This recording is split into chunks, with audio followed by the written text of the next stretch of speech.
Now let's turn to our attention to what is happening in Anambra State. And in a little over 3 weeks from now, voters in Anambra State, southeast of Nigeria, will be lining up to elect a new governor. Preparations for the election scheduled for the 6th of November have been marred by sporadic violence, especially in the major urban cities, other city centers of Onitsha, Awka, and Nnewi, following an escalation of the activities of the proscribed indigenous people of Biafra. But beyond insecurity, there are other issues that have defined the build-up to this forthcoming election. Now, joining us to appraise the situation leading up to the 6th of November governorship election is the candidate of the Accord Party, Dr. Godwin Maduka. I want to say welcome to Newsday. Now, Doctor, let's get started with the situation in Anambra State. Does it worry you as a politician seeing all this amount of violence and restiveness in the state building up to the 6th of November? Yeah, of course, it worries every one of us. It's very unprecedented. I look at it all the time and wonder what was going on and what is going on now. So we're hoping that the federal government will step in right away for peace to reign and for peaceful election to happen. All right. All right, Doctor. With all the insecurity going on leading up to the elections, and we know that a few weeks back, a state of emergency was supposed to have been declared, but that has been scuttled. I wanted to know what your position is on how to secure the state leading up to the elections, whether it should be done within the state or if the national powers should be drawn in to help calm the situation. As we see in 3 weeks, things could heat up quite drastically. Yes, I think the national power should come in now.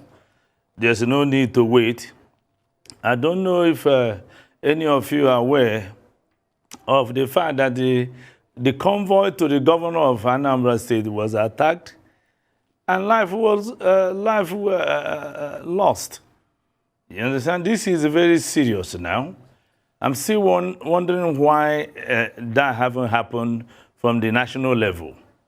People are being beheaded. People shot anywhere in the street. There's no effective campaigning again going on in Anambra. Okay? You can't move around with branded vehicle. I mean, people should be allowed to exercise their voting power. So I think the national government should get involved right now, not tomorrow, now.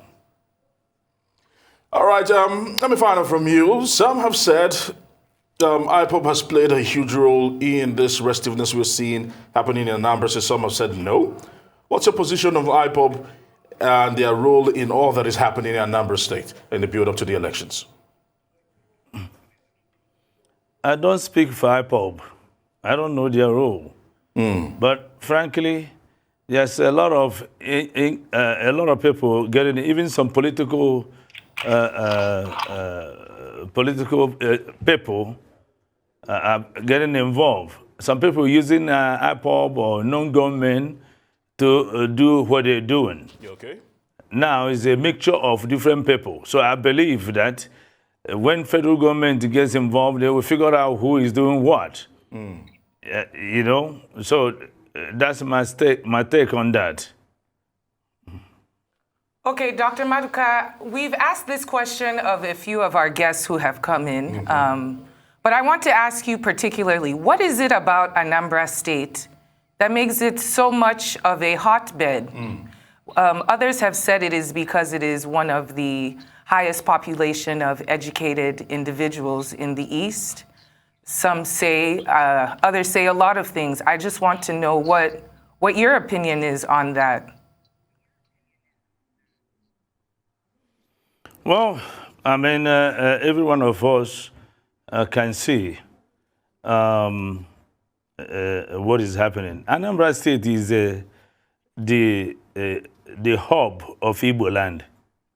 All right. They have produced a lot of notable people. So I think because of what is on ground. The people, like you said, educated, most billionaires per capita, and it's so hard to bring things together.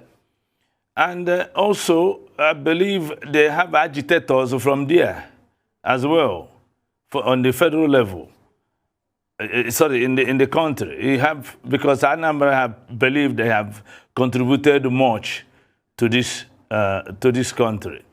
So there are so many things involved.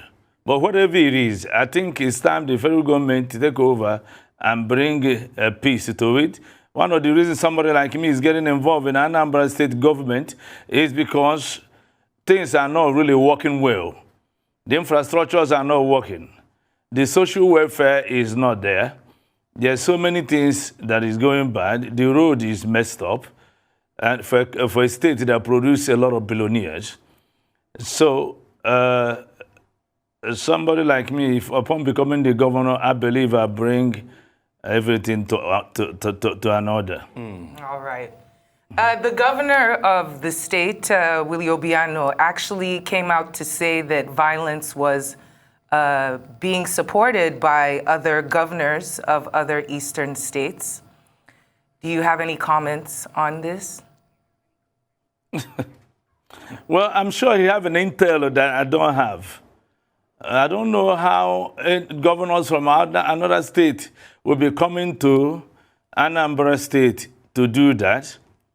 Though we have some of the candidates that people are pointing finger to, that are causing violence in order to assume the governorship of Anambra State, which will be to a futility because they will not win. Now, maybe the governor is talking about some governor supporting a particular candidate that is causing mayhem in Anambra State. All right, Doctor, talk to me about your own party, because we know your party is not that popular in Anambra State, and that at the moment you're vying for the highest office in the state. Please talk to me. What are the chances of Accord taking a foothold in Anambra State? It's not the chances of Accord. It's the chances of #1 contender, Dr. Goru Maduka. The people of Anambra have made it categorically clear we're no longer going to be voting for parties. They have all failed us. We're going to be voting for individuals. You understand? Until they get their act together, you cannot have a political party that will produce a candidate without having a primary.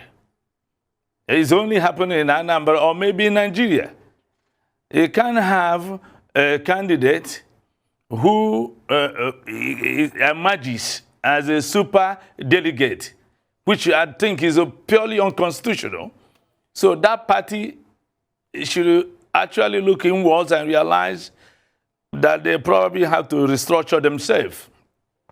You can't have a party that in power and go ahead and give people certificate of return only to yank it away from them and give to somebody else. Okay? So the three major parties in Anambra State have failed us. Everybody in Anambra knows that, and none of them is going to produce a governor. Now, when you talk about Accord, it might be small. All parties start small. It's a party that is very united. You understand? So, but since people are not looking at the parties, they're looking at the individuals, and that's why people are looking at me as the next governor of Anambra State, because of my antecedents, which I have the evidence to go with it, and what I have done, and what I'm still doing, and the qualification that I have. One more thing I want to say, you know, in Anambra they do rotation. People go to, we went to the central, we went to the south, north, now it's the south, and I am from the south. So anybody that running outside the south, Anambra people won't vote for you. If you illegitimate a candidate, they won't vote for you. If your party select you instead of election, we won't vote for you. if in fact you come from a party that will have a lot of lawsuits against each other, okay, and don't know how to treat the candidates in that party, and you are selected, we're not going to vote for you. Dr. Godwin Maduka, thank you so much for joining our discussion this afternoon, and all the best in the governorship race for the next 3 weeks.